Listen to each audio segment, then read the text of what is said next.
See the start of the new season more clearly with sports eyewear from Norval Opticians.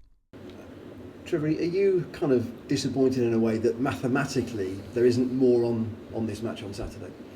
Yeah, it is disappointing, I suppose. Looking at it, we probably went down. They were quite a strong team on Friday night, and you know, fair play to Bath. They stood up and played well, and has taken it right out of our hands now, hasn't it? So you know, mathematically, there's nothing on it this weekend. So it's a bit of a disappointment because I think, you know, throughout the 3 previous games, I think we've put out teams that have been good enough to probably advance us through. Having said that, maybe 2 months ago you might have lost at Bath, but you showed the resolve at the end to actually get a draw out of it, which maintained this little run of 3 wins and a draw, which is unbeaten. Yeah, well, that's it. Look, it's important. It's an important start to 2017.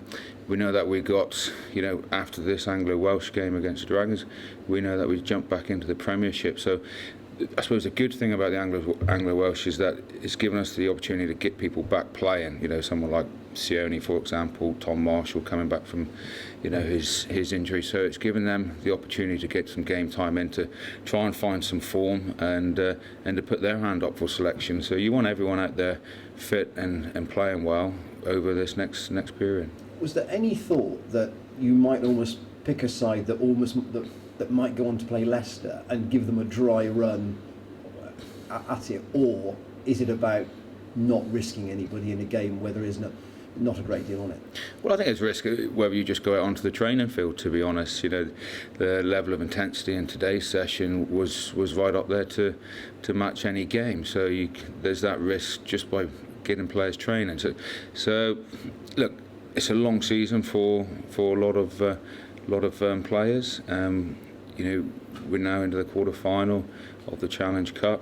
We've got some very important Premiership games coming up. So, look, they're going to get plenty of game time, and with those guys that have been given probably this 2-week period off, look, they're senior professionals. They know how to turn it on when required. It isn't always a tap, though, is it? Sorry? It isn't always a tap, though. You can't quite turn it on literally at the drop of a hat. Oh, look, if we back ourselves in terms of how we play, I mean how we train, and make sure that our training intensities right up there to match game levels, then you're preparing them as best as you can to go out there on a Saturday and play at the intensity required. Now, if obviously we protected them and our training was 50% of what it was at a game, no, you can't go and just turn it on a Saturday. So it's about making sure our training is right up there to match game intensity. And with everyone coming back from injury, you know, a lot of our sessions have become quite lively now, which has probably helped with, you know, why, you know, we've had a good little run of games going, and why hopefully we'll push through into February as well. The Anglo-Welsh is seen as a development opportunity, isn't it, by and large, for younger players. Is there any sense, I know this is about language, but are they good enough? Because ultimately you have to be ruthless about who you keep from the academy over the long term. It gives you a good idea of, you know, can these guys step up? Obviously you can't really just judge them on one performance, because you're putting together a team of players that haven't really played with each other all the time. Obviously some of them are here at Hartbury, some of them at Cinderford playing on a weekend, and it's increased intensity for them. So you've got to monitor them, and I think the academy guys are doing a really great job at the moment of bringing them through the system, monitoring them and how they play, to give us a more rounded idea of whether they're the guys to take the club forward. And you know, at the same time, when they do get the opportunity, they've got to step up and you know, really make us go, you know, he is the guy for the future.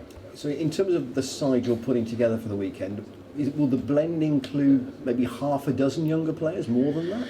Yeah, look, there'll be a good blend of some of the academy players coming through, because, you know, there's guys there that, you know, we want to keep for next year, and we've got to make sure that we give them the opportunities at the same time. There's obviously going to be players that are still going to be rested, thinking about the Leicester game the following week. So look, it'll be a good, you know, it won't change too much, I wouldn't have thought, from last weekend against Bath. And you know, I think with the team that we put up, we've still got enough experience and blend of youth to be able to go out there and control the game. And what are you expecting from Dragons? A similar sort of approach to yours? Well, you never really know too much what you're going to face until the day before, because you never know how other clubs are going to, target, this competition. So, look, generally off, statistics previously, teams do try and blend, a bit of academy with some guys that are on the fringe that hasn't had much first team rugby, with maybe a couple of first teams returning from injury. So you're probably going to expect the same sort of outfit from the Dragons as what, we're probably putting out.